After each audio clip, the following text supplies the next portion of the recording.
దేవానాంచ ఋషీణాంచ గురుం కాంచన సన్నిభం బుద్ధిమంతం త్రిలోకేశం తం నమామి బృహస్పతిం. ఇది దేవగురువు బృహస్పతికి సంబంధించినటువంటి స్తోత్రం అన్నమాట. ఎందుకంటే 2026 సంవత్సరం మే 21వ తేదీ గురువారం నాడు మనకి అత్యంత అరుదుగా వచ్చేటువంటి శక్తివంతమైనటువంటి ఒక యోగం అనమాట. అది ఏంటి అంటే గురు పుష్య యోగం అనేటువంటిది ఏర్పడుతుంది అనమాట. దీన్నే గురు పుష్య అమృత యోగం అని కూడా పిలవడం జరుగుతుంది అనమాట. ఎందుకంటే మామూలుగా మన పంచాంగం ప్రకారం తిథి, వారం, నక్షత్రం, యోగం, కరణం అని ఉంటారు కదా. ఈ యోగానికి సంబంధించి మనకి ఎప్పుడో అరుదుగా సంవత్సరానికి 1-2 సార్లు మాత్రమే ఈ గురు పుష్యమి యోగం అనేటువంటిది ఏర్పడుతుంది. దీన్నే గురు పుష్య అమృత యోగం అని కూడా పిలుస్తారు. మనం ఇంత ముందర కూడా శ్రావణ మాసంలో ఒకసారి చెప్పుకున్నాము. మళ్ళీ ఇప్పుడు అందులో ఇది అధిక మాసం, అధిక జ్యేష్ఠ మాసంలో మనకి గురువారం పుష్యమి నక్షత్రం కలిసి వస్తే దాన్ని గురుపుష్యమి యోగం అని కూడా పిలుస్తారని చెప్పి మనం ఇంత ముందర కూడా ఒకసారి చెప్పుకున్నాం. ఈసారి మనకి అధిక మాసంలో రావడం ఇంకా మనకి అధికమైనటువంటి ఫలితాన్ని ఇస్తుంది. మనం ఇంత ముందర చెప్పుకున్నాం, అధిక మాసాన్ని పురుషోత్తమ మాసం అని చెప్పి పిలుస్తారు అని చెప్పి. సాక్షాత్ శ్రీ మహావిష్ణువే నేనే ఈ మాసానికి అధిదేవతగా ఉంటానని చెప్పి ఆ మాసంతో చెప్పడం జరిగిందని చెప్పి. మిగతా అన్నిటికీ ఉన్నాయి కానీ అధిక మాసానికి అధిదేవత లేరు కాబట్టి సాక్షాత్ శ్రీ మహావిష్ణువే అధిదేవతగా ఉంటాడు కాబట్టి ఈ మాసాన్ని పురుషోత్తమ మాసం అని పిలుస్తారు. ఈ మాసంలో చేసేటువంటి దాన ధర్మాలు కానీ, మనం పారాయణలు కానీ, భగవద్గీత కానీ, ఏదైనా సరే స్తోత్రాలు కానీ కూడా దాంట్లోనే ఉంది అధిక మాసం అనేటువంటిది. ఈ అధికమైనటువంటి పుణ్యాన్ని కూడా మనకి కలుగజేస్తాయన్నమాట. కాబట్టి అధిక జ్యేష్ఠ మాసంలో వచ్చేటువంటి ఈ గురు పుష్య అమృత యోగాన్ని గనక మనం ఆచరించినట్లయితే మనకు కూడా అధికమైనటువంటి ఫలితాలని కలుగజేస్తుందన్నమాట.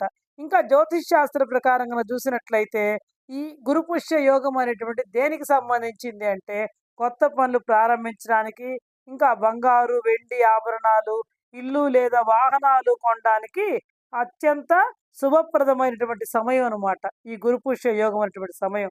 అయితే ఈ 2026 సంవత్సరం మే 21వ తేదీన ఈ గురు పుష్య యోగం ఏ సమయంలో గురు పుష్య యోగ సమయాలు ఏంటంటే ఇది ఎప్పుడు ప్రారంభమవుతుంది అంటే మే 21 తెల్లవారుజామున 4:10 ఈ గురు పుష్య యోగం అనేటువంటిది ప్రారంభమవుతుంది అనమాట. అంటే గురువారం పుష్యమి నక్షత్రం రెండు కలిసి ఉంటాయి అనమాట. అది ఎప్పుడు ప్రారంభమవుతుందంటే మే 21వ తేదీ 2026 సంవత్సరం తెల్లవారుజామున 4:10 అనమాట.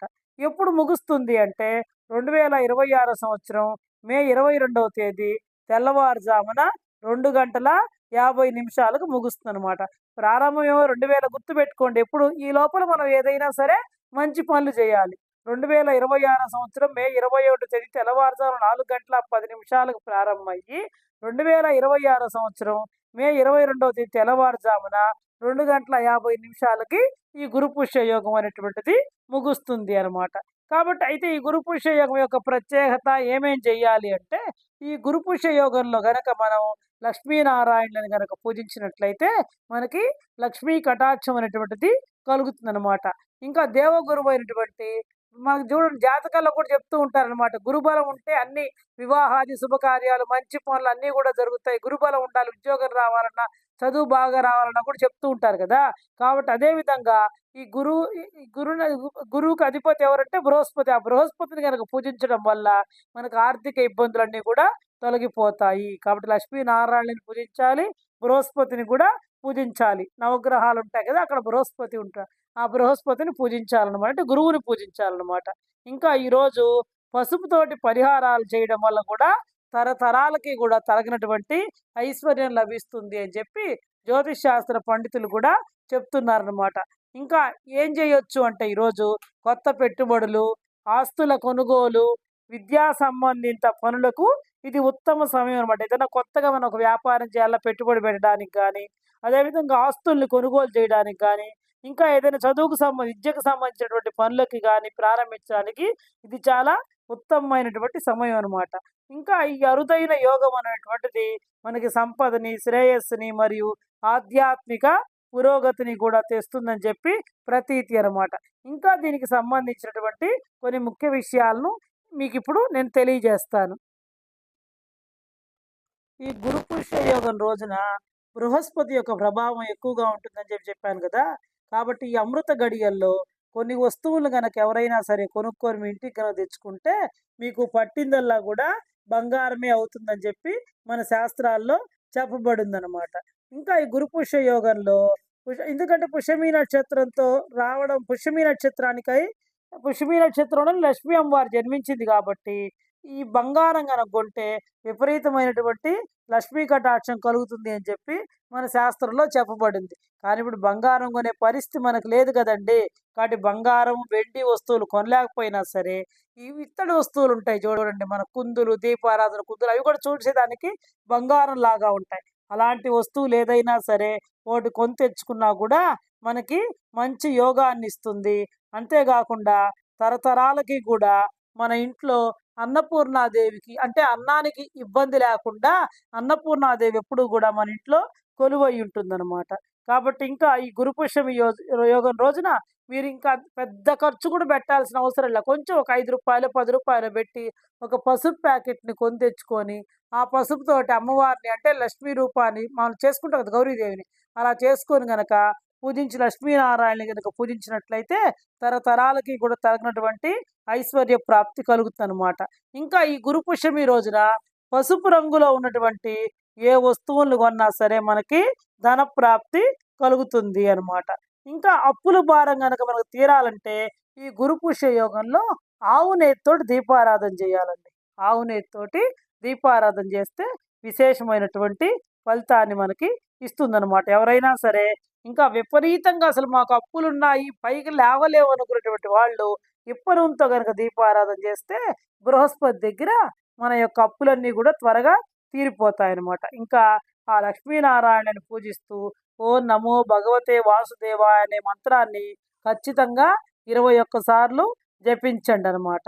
ఇంకా మీకు ఓపిక ఉండి, శక్తి ఉంటే ఈ కనకధారాస్తవం మన ఛానెల్‌లో కూడా పెట్టున్నాయి. లక్ష్మీదేవి యొక్క చతుర్విశ నామాలు, లక్ష్మీదేవి అష్టోత్తరం ఇంకా మీరు ఏవి చేయగలిగితే అవన్నీ కూడా చక్కగా విష్ణు సహస్రనామం ఇలాంటివన్నీ కూడా చేసుకొని లక్ష్మీనారాయణని, ఆ బృహస్పతిని కూడా పూజించొచ్చనమాట. ఇంకా మీరు యాలకులుంటాయి చూడండి. ఒక సన్న సూది తీసుకొని, ఒక 11 యాలకులు ఒక మాలగా గుచ్చి, ఆ లక్ష్మీ అమ్మవారికి ఫోటోకి గానీ, లేదా విగ్రహానికి గానీ గనకేసి, మీరు దాన్ని అక్కడ అమ్మవారి ముందర ఆవు నెయ్యితో దీపం పెట్టి, ఏదైనా సరే పాయసాన్ని చేసి అంటే మనం ఆవు పాలు తీసుకొని, ఆవు పాలతో గనక పాయసం చేసి అమ్మవారికి నైవేద్యంగా గనక సమర్పించినట్లయితే, ఇంకసలు మనకి ఎంతటి లక్ష్మీ కటాక్షం లక్ష్మీ కటాక్షం అంటే డబ్బే కాదండి. మనశ్శాంతి. మనం ప్రశాంతంగా, సంతోషంగా, హాయిగా ఇదంతా కూడా సౌభాగ్యమే గదండీ! ఇలాంటివన్నీ కూడా చక్కగా కలుగుతాయన్నమాట. మనకు కేవలం ఏందో కోట్లొచ్చి మన ఇంట్లో పడిపోతాయనుకోబాకండి. మనం ప్రశాంతంగా కోట్లున్న ప్రయోజనం ఏముందండి? మనసుకు ప్రశాంతత లేకపోతే మనం ఆరోగ్యంగా, సౌభాగ్యంగా, అన్నీ సక్రమంగా, సంతోషంగా ఉంటామనమాట. ఇంకా ఈ గురు పుష్యమి యోగం రోజున ఇంకా ఏమేం పరిహారాలు చెయ్యాలి అంటే, మీకు గనక ఓపికుండి బయటికెళ్ళగలిగితే ఈ గురు పుష్యమి నక్షత్రం రోజున కొత్త చీపురుని కొనుక్కొని, శనివారం రోజు నుంచి గనక వాడడం ప్రారంభిస్తే, మన ఇంట్లో ఉండేటువంటి దరిద్రం మొత్తం గూడా వెంటనే వదిలిపోతుందనమాట. నేను ఇందాకనే చెప్పా మీకు ఇప్పుడు బంగారు, వెండి మనం కొనేటట్టు లేదు గాబట్టి, రాగి వస్తువుల్ని గానీ, లేదా ఇత్తడి వస్తువుల్ని గానీ గనక కొనుగోలు చేస్తే, ఆ అన్నపూర్ణాదేవి యొక్క అనుగ్రహంతోటి మనందరి ఇళ్లల్లో గూడా ధనధాన్యాలకి కొరత లేకుండా ఉంటుంది. అంతే గదండీ! మనకేం గావాలి ఎవరన్నా వస్తే చక్కగా అంత అన్నం పెట్టడం, ఒక మంచి వస్త్రం బొట్టు పెట్టి దానం ఇవ్వడం. అంతకు మించి ఇంకా ఐశ్వర్యం ఏం గావాలండి? బంగారం ఏమన్నా ఆమెను రోజు దిగేసుకుంటామా? చక్కగా మనం ఇచ్చిన వస్త్రాన్ని వాళ్ళు కట్టుకొని తృప్తిగా భోంచేస్తే అంతకు మించినటువంటి ఐశ్వర్యం మనకేముంది? ఇంకా ఈ గురు పుష్యమి రోజున ఏం చెయ్యాలి అంటే, స్త్రీలు ఉదయాన్నే తలస్నానం చేసి, ఆవు పాలు తెచ్చుకొని, ఆ తులసి మొక్క మొదట్లో కొన్ని పచ్చి పాలు ఒక గ్లాసు నీళ్లు తీసుకోండి.